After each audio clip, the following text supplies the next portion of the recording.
Bueno, pues vamos a empezar con la presentación del caso. Es una paciente mujer afroamericana de 64 años que residía en Estados Unidos.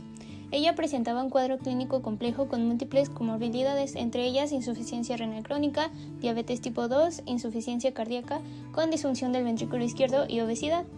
Desde joven mostró aversión hacia los alimentos ricos en proteína. Y en su historia familiar se menciona únicamente un tío materno que falleció poco después de nacer por causas desconocidas.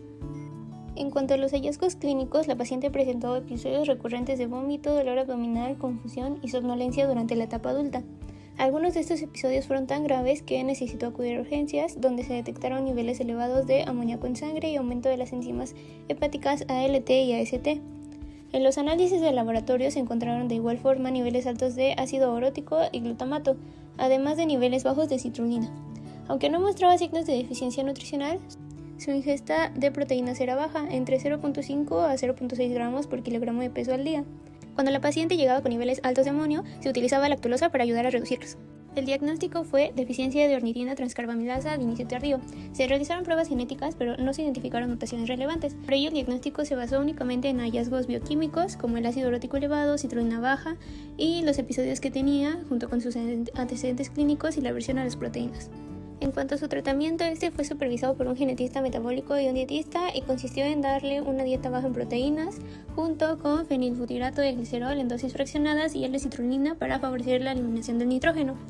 Durante las hospitalizaciones, ella recibió alimentación enteral, fenilbutirato por sonda nasogástrica y líquidos intravenosos de dextrosa para mantener el anabolismo y controlar los niveles de amonio. Los síntomas mejoraron y aunque la paciente tuvo una adherencia variable a la dieta por sus otras enfermedades, su control se mantuvo estable. Sin embargo, ella finalmente falleció a los 67 años por complicaciones cardíacas y la deficiencia de ornitina transcarbamilasa no fue una causa directa de su muerte. Y ahora hablemos de la herencia relacionada con este problema.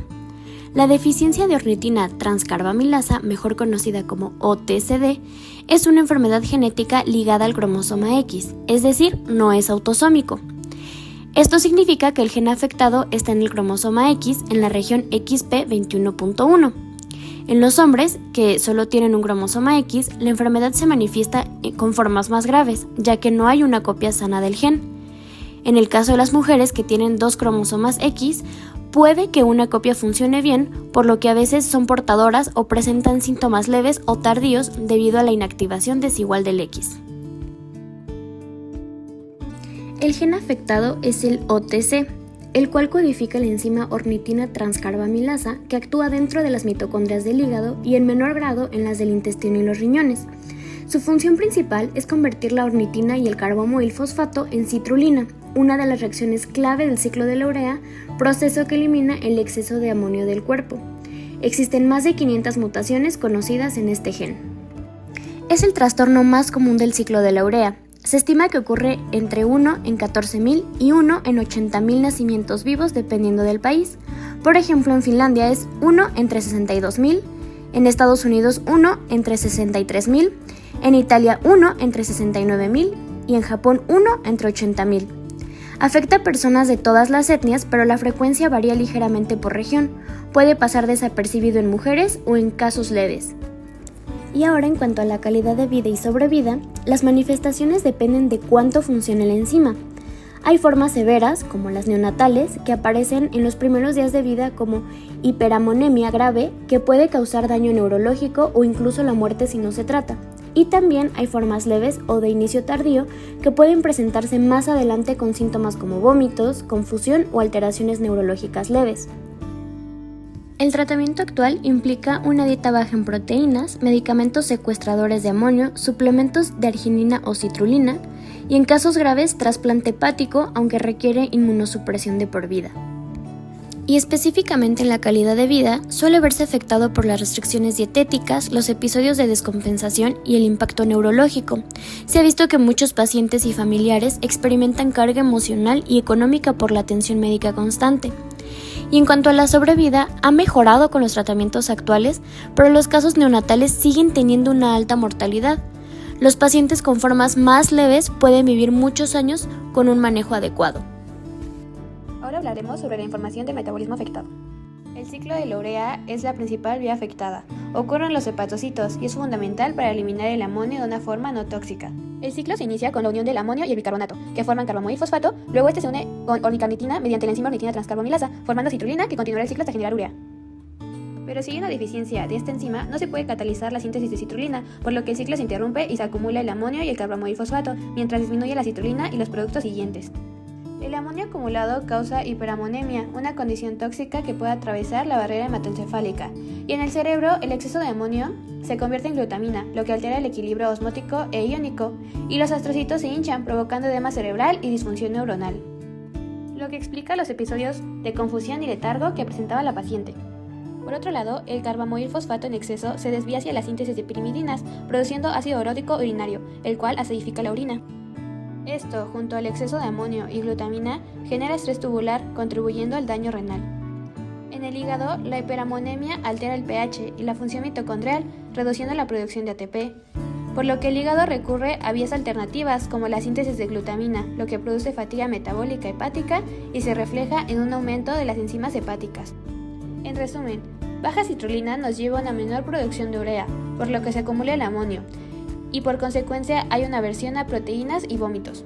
Por otro lado, el exceso de amonio nos lleva a un aumento de glutamina cerebral, por lo cual hay un edema cerebral provocando daño neurológico.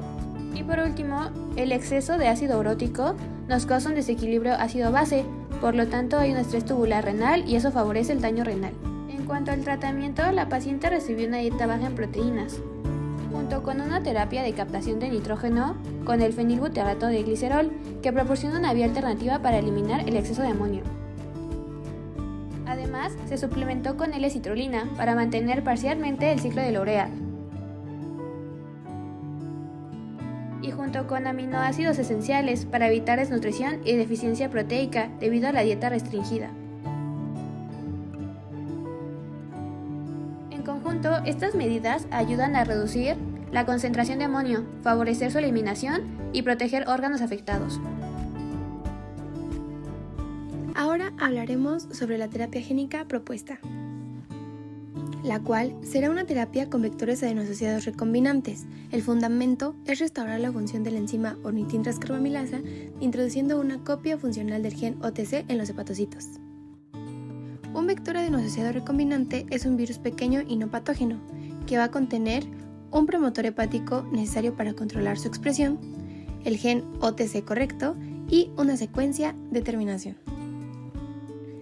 Aquí el DNA del vector llegará al núcleo de las células hepáticas permitiendo la producción continua de la enzima ornitin transcarbamilasa.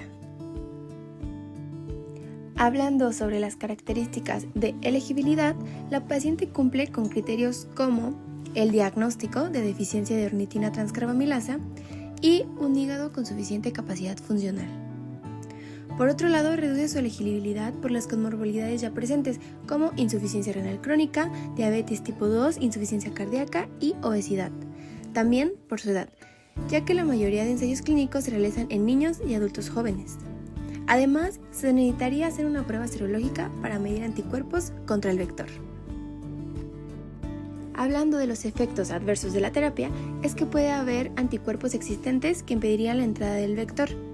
También no se puede administrar más de una vez porque se desarrollan estos mismos anticuerpos y puede llegar a presentarse reacciones agudas en los primeros días como inflamación, fiebre y trombocitopenia. No olvidemos la importancia de un diagnóstico temprano y buscar el tratamiento adecuado, ya que para esta enfermedad puede ser una dieta con restricción de proteínas, trasplante de hígado, entre otras. Y eso sería todo. Muchas gracias por ver.